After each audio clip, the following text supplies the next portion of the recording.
और हमारी जिंदगी के साथ खिलवाड़ करने वाला दो गुजराती नरेंद्र भाई मोदी और अमित शाह जी, और दो ठग और दो बेईमान अदानी और अंबानी। ऐसा व्यक्ति जो आम आदमी की सोच हो उसको जेल में बंद कर दिया गया,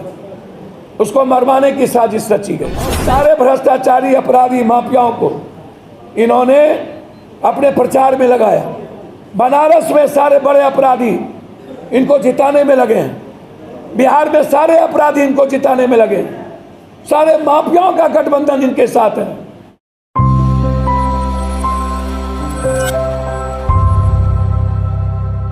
और भगवान की बात करने वाला अंतिम छोटापन दिखा दिया। अरे भैया, महात्मा गांधी पर कब पिक्चर बनी है आपको पता भी है? नहीं जानकारी। गांधी पर पिक्चर बहुत पहले इस छोटे छोटे पिक्चर, छोटी छोटी चीजें बन चुकी। कितना घटियापन है आप सोचिए। विश्व को संदेश देने वाला महात्मा गांधी, कांग्रेस के निर्माण में जिसकी बड़ी भूमिका हो, बाबा साहब अंबेडकर की सोच में महात्मा गांधी, नेहरू के जीवन चरित्र में महात्मा गांधी, पटेल के संपूर्ण खून में महात्मा गांधी, लाल बहादुर शास्त्री की सादगी, उसकी विनम्रता और सरलता में महात्मा गांधी। आने वाले हर पीढ़ी, चाहे वो डीयू हो, चाहे बीएचयू हो, चाहे जामिया हो, चाहे जीएनयू हो, चाहे एएमयू हो, जीवन का हर चरितार्थ महात्मा गांधी, हर कोट में महात्मा गांधी। और उस महात्मा गांधी जी के बारे में जो बात कही गई है वो माफी के जोग नहीं है। इसीलिए मैं आपको यह बताना चाहूंगा कि झारखंड को जिस तरीके से 10 साल में लूटा, दो व्यक्ति गुजराती को लाकर झारखंड के इतिहास और संस्कृति को मिटाने की कोशिश की है। झारखंड के तहजीब पर हमला हुआ, झारखंड के निर्माण के विचारधारा पर हमला हुआ, झारखंड के क्रांतिकारी विचारधारा पर हमला हुआ। और इतना ही नहीं, झारखंड को गरीब बनाने में 10 सालों के अंदर इन्हें जो अंतिम प्रयास किए, हमारी गरीबी का मजाक, और लगातार चाहे जमशेदपुर हो, बोकारो हो, धनबाद हो या कोई हिस्सा, लगभग 30% फैक्ट्री, 40% बंद हो गए 10 साल के अंदर। एक सुई का निर्माण नहीं करने वाला व्यक्ति, हमारी रॉयल्टी, हमारी जीएसटी को रोकने वाला व्यक्ति, हमारी पूरी रॉयल्टी अदानी अंबानी और हमारी जिंदगी के साथ खिलवाड़ करने वाला दो गुजराती नरेंद्र भाई मोदी और अमित शाह जी, और दो ठग और दो बेईमान अदानी और अंबानी, इस दोनों के द्वारा हम पर जो हमला किए गए, और हमारे भाई आदरणीय हेमंत सोरेन साहब, जो ना थके ना झुके, ना रुके, ना डरे, ना मरने से डरे, ना ईडी ना सीबीआई, उन्हें कोई नहीं डरा पाया। फिर उनकी पार्टी और उनकी सरकार को 3 बार गिराने का प्रयास, और अंत में झारखंड के निर्माण में जिस परिवार ने रक्त रंजित हुआ, जिस आदिवासी भाइयों और गरीब कमजोरों का रक्त रंजित हुआ, उस इतिहास के निर्माणकर्ता और एक ऐसा व्यक्ति जो आम आदमी की सोच हो उसको जेल में बंद कर दिया गया, उसको मरवाने की साजिश रची गई। जब झारखंड का निर्माण हुआ तब मुख्यमंत्री थे बीजेपी, डबल इंजन की सरकार, 6 बार मुख्यमंत्री, 3 बार मुंडा साहब, मरांडी जी, और फिर एक बार सबसे बड़ा बेईमान जिसको सबसे ज्यादा आरोप है, जिस पर आज भी बीजेपी के पास अपना कोई जमा पूंजी नहीं है। ये कांग्रेस मुक्त की बात करते हैं, झारखंड पार्टी मुक्त की बात करते हैं,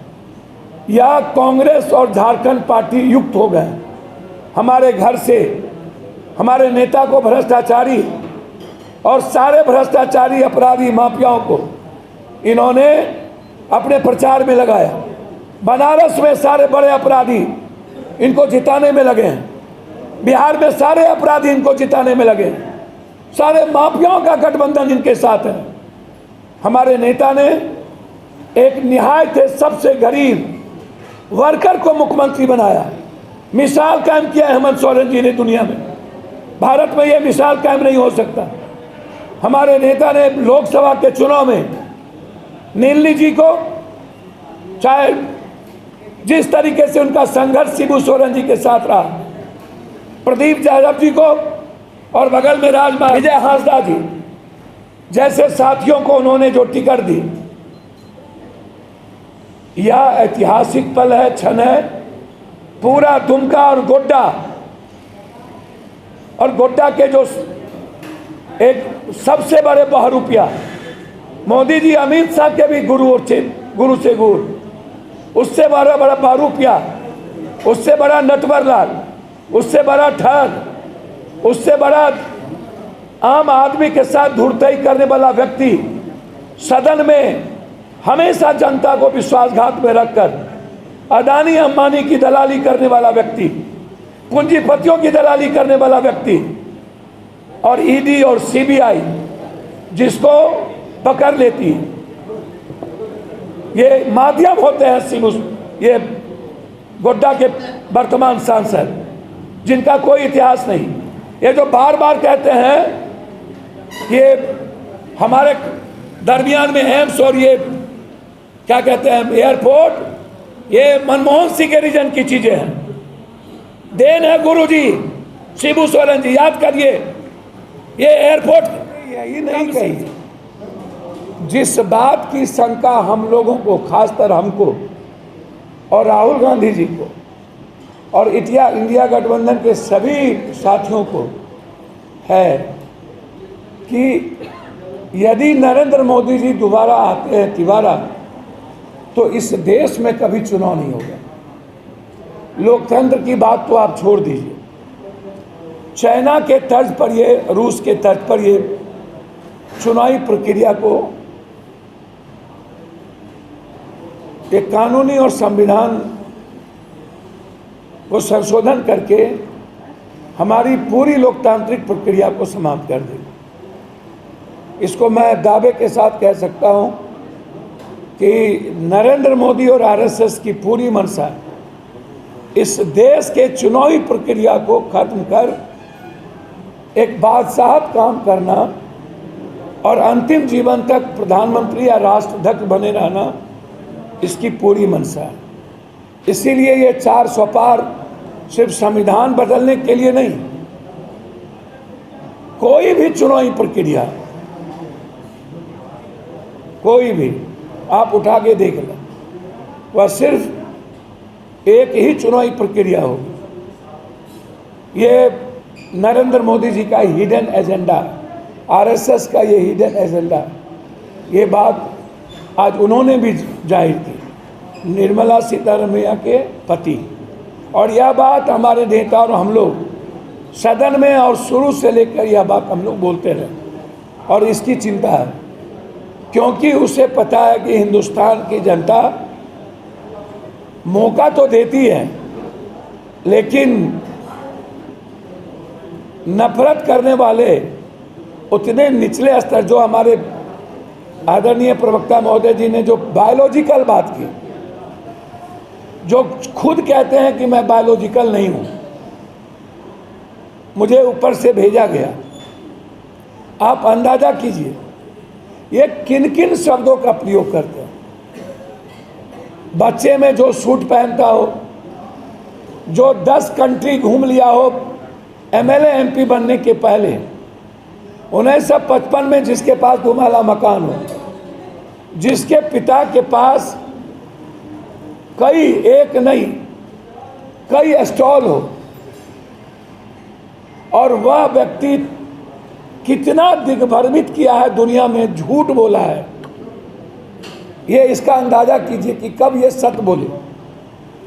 किस तरह देश की जनता को गुमराह किया। और महात्मा गांधी की बात करने वाला, मैं तो सिर्फ इतना कहूँगा, हिंदुस्तान के एक एक इंटेलेक्चुअल, पढ़े लिखे, जिस जाति धर्म वर्ग के लोगों, जिस हिंदुस्तान को शिव का कहा गया, नानक का कहा गया, बुद्ध का कहा गया, कबीर का कहा गया, राम और कृष्ण का कहा गया, मोहम्मद का कहा गया, जिस हिंदुस्तान को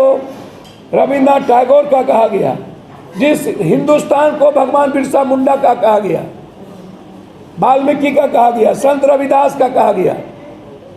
जिस हिंदुस्तान को सावित्रीबाई फुले और महात्मा फुले का कहा गया, जिस हिंदुस्तान को अम्बेडकरवादी विचारों को कहा गया, और जिस हिंदुस्तान को गांधी के सोच से, विचारों से विश्व में नेल्सन मंडेला ने आत्मसात किया, मार्टिन लूथर किंग ने अपने जीवन में महात्मा गांधी के विचारों को उतारा। चुनाव करेगा, पूरे 543 लोकसभा क्षेत्रों में विगत 6 चरणों में चुनाव हो चुकी है। शेष जो 7वां चरण है और अंतिम चरण, वो 1 तारीख को मतदान होगा। और इसलिए अब से हमको लगता है कि आधा घंटा 45 मिनट के बाद हम आप सब प्रचार औपचारिक तौर पर समाप्त हो जाएगी। औपचारिक प्रचार की समाप्ति के बाद एक नए प्रचार अभियान की शुरुआत भी हुई। जिस प्रकार अब पूरे देश और विश्व के लोगों को मालूम चला कि 1982 में एटनबरो की जो फिल्म आई गांधी, उसके बाद पूरे विश्व ने महात्मा गांधी को जाना और इसका पूरा श्रेय हमारे माननीय प्रधानमंत्री को जाता है। माननीय प्रधानमंत्री जी ने इस बात की जानकारी दी कि किंग मार्टिन लूथर